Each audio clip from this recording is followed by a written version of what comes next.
Hi ನಮಸ್ಕಾರ ಎಲ್ಲರಿಗೂ. ನಾನು ನಿಮ್ಮ Gowrish. Welcome to my channel. ನಿಮಗೆ ಲಾಸ್ಟ್ ವಿಡಿಯೋದಲ್ಲಿ ನಾನು ಎಲ್ಲೋರಾ ಕೇವ್ಸ್ ಬಗ್ಗೆ ಮಾಹಿತಿ ಕೊಟ್ಟಿದ್ದೆ. ಇವತ್ತು ಅಜಂತಾ ಕೇವ್ಸ್ ಬಗ್ಗೆ ಮಾಹಿತಿ ಕೊಡ್ತೀನಿ.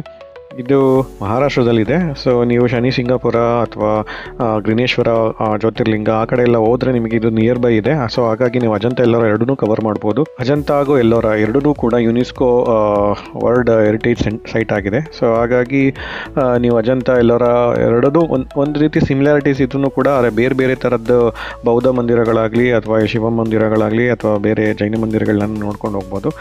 ಅಜಂತಾನೂ ತುಂಬ ಚೆನ್ನಾಗಿದೆ. ಸೊ ನೀವು ಅಜಂತಾ ಇದಕ್ಕೆ ಹೋದಾಗ ಸ್ಟಾರ್ಟಿಂಗಲ್ಲಿ ನಿಮಗೆ ಅಲ್ಲಿ ಪಾರ್ಕಿಂಗ್ ಸ್ಪೇಸಿಂದ ಬಸ್ಗಳು ಹೊರಡುತ್ತೆ. ಸೊ ಬಸ್ಗಳ ಮೂಲಕ ನೀವು ಅಜಂತಾ ಕೇವ್ಸ್ ಹತ್ರ ಹೋಗಬೇಕು. ಅದೊಂದು ಸ್ವಲ್ಪ ಬೆಟ್ಟ ಗುಡ್ಡಗಳು ಮಧ್ಯದಲ್ಲಿರೋದ್ರಿಂದ ಒಂದು 20 to 30 ಮಿನಿಟ್ಸ್ ಬಸ್ ಕರ್ಕೊಂಡು ಹೋಗುತ್ತೆ. ಸೊ ಅದೆಲ್ಲ ಗೌರ್ನಮೆಂಟ್ ಬಸ್ಸಸ್ಸು. ಸೊ ನಿಮ್ಮ ಪ್ರೈವೇಟ್ ವೆಹಿಕಲ್ಗಳನ್ನ ಬಿಡಲ್ಲ. ಸ್ಟಿಲ್ ಪಾರ್ಕಿಂಗ್ವರೆಗೂ ಪ್ರೈವೇಟ್ ವೆಹಿಕಲ್ಗಳನ್ನ ಬಿಡ್ತಾರೆ. ಅಲ್ಲಿ ನೀವು ಟಿಕೆಟ್ಗಳನ್ನ ತೊಗೋಬೇಕು ಬಸ್ಗೆ. ಆಮೇಲೆ 20 ನಿಮಿಷ ಒಂದು ಡ್ರೈವ್ ಹೋಗಬೇಕು. ಅಲ್ಲಾದಮೇಲೆ ನಿಮಗೆ ಅಲ್ಲಿ ಅಜಂತಾಗೆ ಟಿಕೆಟ್ ಕೌಂಟರ್ ಇರುತ್ತೆ.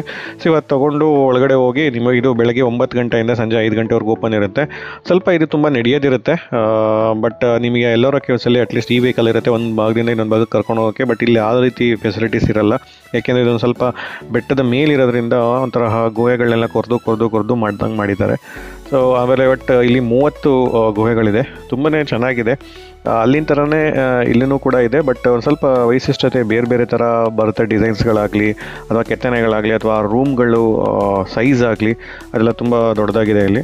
ಸೊ ನೀವು ಈ ಭಾಗಕ್ಕೆ ಹೋದಾಗ ಒಂದು ಬಾರಿ ನೋಡಿಕೊಂಡು ಅಜಂತಾ ಎಲ್ಲೋರಾ ಕೇವ್ಸ್ನ ಎಂಜಾಯ್ ಮಾಡಿಕೊಂಡು ಆಮೇಲೆ ಅದ್ರ ಬಗ್ಗೆ ಮಾಹಿತಿಗಳನ್ನ ಹಿಸ್ಟ್ರಿ ಬಗ್ಗೆ ತಿಳ್ಕೊಳ್ಳಿ. ಅದು ರಾಷ್ಟ್ರಕೂಟದವರು ಮಾಡಿರೋದು ಅದೆಲ್ಲ ತಿಳ್ಕೊಳ್ಳಿ. ಯಾರ್ಯಾರು ಕಟ್ಸಿದ್ದು ಅಂತೆಲ್ಲ ಅಲ್ಲೆಲ್ಲ ಡೀಟೇಲ್ಸ್ಗಳನ್ನ ಬರೆದಿದ್ದಾರೆ. ಒಂದೊಂದು ಕೇವ್ ಹೋಗ್ಬೇಕಾದ್ರೆ ಸ್ಟಾರ್ಟಿಂಗ್ ಭಾಗದಲ್ಲಿ ನಿಮಗೆ ಅದ್ರ ಬಗ್ಗೆ ಡೀಟೇಲ್ಸ್ ಇದೆ. ಸೊ ಇಲ್ಲಾಂದರೆ ನೀವು ಪ್ರೈವೇಟ್ ಇವ್ರನ್ನೂ ಹೈರ್ ಮಾಡ್ಕೋಬೋದು ಗೈಡ್ಗಳನ್ನ. ಅದ್ರ ಮೂಲಕ ನೀವು ಅದ್ರ ಬಗ್ಗೆ ಮಾಹಿತಿ ತಿಳ್ಕೊಬೋದು.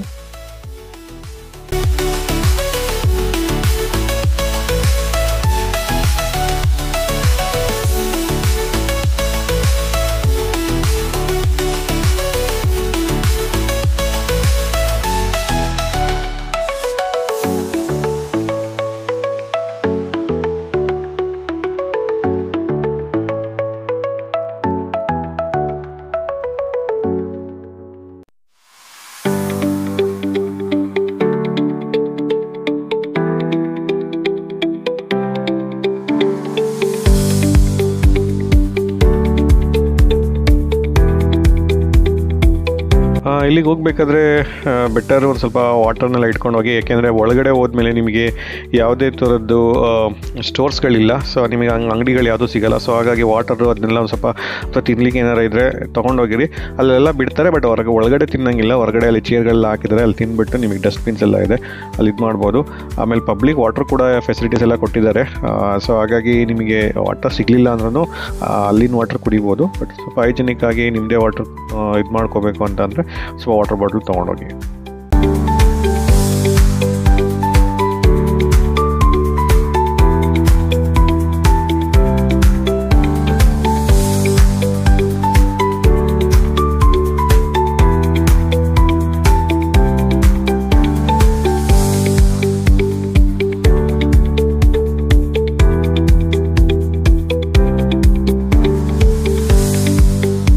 ಹೋಗ್ಬೇಕಾದ್ರೆ ನೀವು ಯಾವ ರೀತಿ ಬಸ್ಸಲ್ಲಿ ಹೋಗಿದ್ರಿ ಅದೇ ಥರ ಬರಬೇಕಾದ್ರೂ ಕೂಡ ಬಸ್ಸಲ್ಲಿ ಬರಬೇಕು. ಆದರೆ ಅವರು ಎರಡು ಸೈಡ್ಗೂ ಒಂದೇ ಟಿಕೆಟ್ ಕೊಡಲ್ಲ. ನೀವು ಏಕೆಂದರೆ ಆ ಬಸ್ಗಳು ಬೇರೆ ಇರುತ್ತೆ ಮತ್ತು ಬರೋ ಬಸ್ಗಳು ಬೇರೆ ಇರುತ್ತೆ. ಸೊ ಟಿಕೆಟ್ಗಳು ಬೇರೆ ಚಾರ್ಜಸ್ಸು ಆಗುತ್ತೆ ಕೆಲವು time. Based on AC buses ಇರುತ್ತೆ ಅಥವಾ ನಾರ್ಮಲ್ ಬಸ್ಸಸ್ ಇರುತ್ತೆ ಅದ್ರ ಮೇಲೆ. ಸೊ ನೀವು ಆಮೇಲೆ ಅಲ್ಲೊಂದು ಇಲ್ಲಿ ನಮ್ಮ ಕಡೆ ಎಲ್ಲ ಮಯೂರ ಹೋಟೆಲ್ಗಳು ಹೆಂಗೆ ಗೌರ್ನಮೆಂಟ್ ಎಡೆಡ್ ಇದಾಗಿದೆ ಹೋಟೆಲ್ಗಳು, ಅದೇ ಥರ ಅಲ್ಲಿನ ಸರ್ಕಾರದ್ದು ಮಹಾರಾಷ್ಟ್ರ ಸರ್ಕಾರದ್ದು ಹೋಟೆಲ್ಗಳಿದೆ ಅಲ್ಲಿ. ಅದು ತುಂಬಾ ಚೆನ್ನಾಗಿದೆ ಊಟಕ್ಕೆಲ್ಲ. ಬೆಟರ್ ಅಲ್ಲಿ ತುಂಬ ಜನ ಹೊರಗಡೆ ಎಲ್ಲ ಕರೀತಾರೆ. ಅಲ್ಲಿ ಪಾರ್ಕಿಂಗ್ ಸ್ಪೇಸ್ ಹತ್ರ ಊಟಕ್ಕೆ ಬನ್ನಿ ಅದು ಇದು ಅಂತೆಲ್ಲ. ಇಷ್ಟ ಇದ್ದವ್ರು ಅಲ್ಲೂ ಹೋಗಿ. ಒಂದು ಸ್ವಲ್ಪ ಪ್ರೈಸಸ್ ಕಮ್ಮಿ ಇದೆ. ಆದರೆ ಒಂದು ಸ್ವಲ್ಪ ಹೈಜಿನಿಕ್ ಆಗಿ ಚೆನ್ನಾಗಿ ಆಮೇಲೆ ಟೇಸ್ಟು ಚೆನ್ನಾಗಿದೆ. ಅದನ್ನು ನೀವು ಊಟ ಮಾಡಬೇಕು ಅಂದರೆ ಬೆಟರ್ ಅಲ್ಲಿ ಅಜಂತಾ ಕೇವ್ಸ್ ಒಳಗಡೆ ನಿಮಗೆ ಮಾಡಿದ್ದಾರೆ. ಕೇವ್ಸ್ ಅಂದರೆ ಮುಂಭಾಗದಲ್ಲಿ. ಸೊ ಅಲ್ಲಿ ನೀವು ರೆಸ್ಟೋರೆಂಟ್ಗೆ ಹೋದರೆ ಬೆಟರು. ನಿಮಗೆ ಸೌತ್ ಇಂಡಿಯಾ ನಾರ್ತ್ ಇಂಡಿಯಾ ಎರಡೂ ಫುಡ್ ಸಿಗುತ್ತೆ. ಸೊ ನನಗೇನೋ ಅದು ಒಳ್ಳೇದು ಅನ್ನಿಸ್ತು. ಸೊ ನೀವು ಅಲ್ಲಿ ಹೋದಾಗ ಯುಟಿಲೈಸ್ ಮಾಡ್ಕೊಳ್ಳಿ.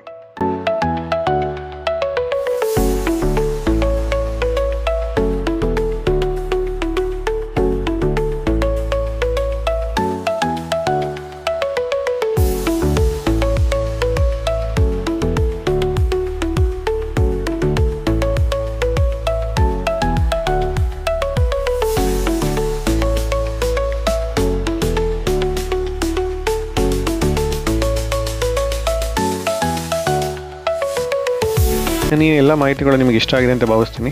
Thanks for watching.